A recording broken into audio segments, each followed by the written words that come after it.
Pour transporter vos œuvres, faites toujours le choix d'une société spécialisée en transport. Il y en a beaucoup qui sont recommandés par Hiscox.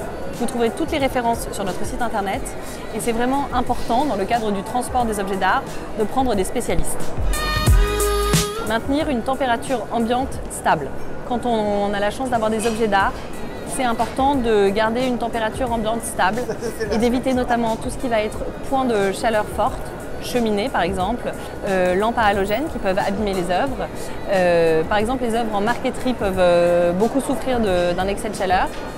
Il faut aussi éviter l'emploi excessif du chauffage ou de la climatisation.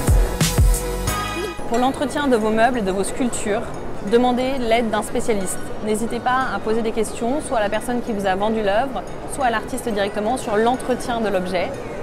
Ensuite de ça, une fois qu'on l'a chez soi, nous, on recommande chez Hiscox toujours d'éviter tout ce qui va être aérosol et des choses qu'on trouve dans le commerce. Préférez tout ce qui va être époussetage pour la partie meubles et sculptures. Pour le stockage des œuvres, évitez les sous-sols et évitez aussi les greniers.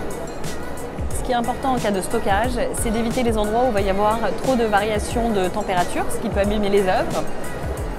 Pour les toiles, ce qui est important quand elles sont dans des situations de stockage, c'est de les poser donc à la verticale et à quelques centimètres du sol. Pour les objets fragiles, on recommande de les entourer de tissu afin de mieux les protéger, même en cas de stockage. C'est important d'avoir des bons moyens de protection et de prévention chez soi quand on est propriétaire d'objets d'art. Par exemple, chez Hiscox, nous recommandons la présence d'une alarme reliée à télésurveillance et nous recommandons aussi, contre le risque d'incendie, la présence de détecteurs de fumée ou à défaut d'extincteurs à proximité des points de chaleur.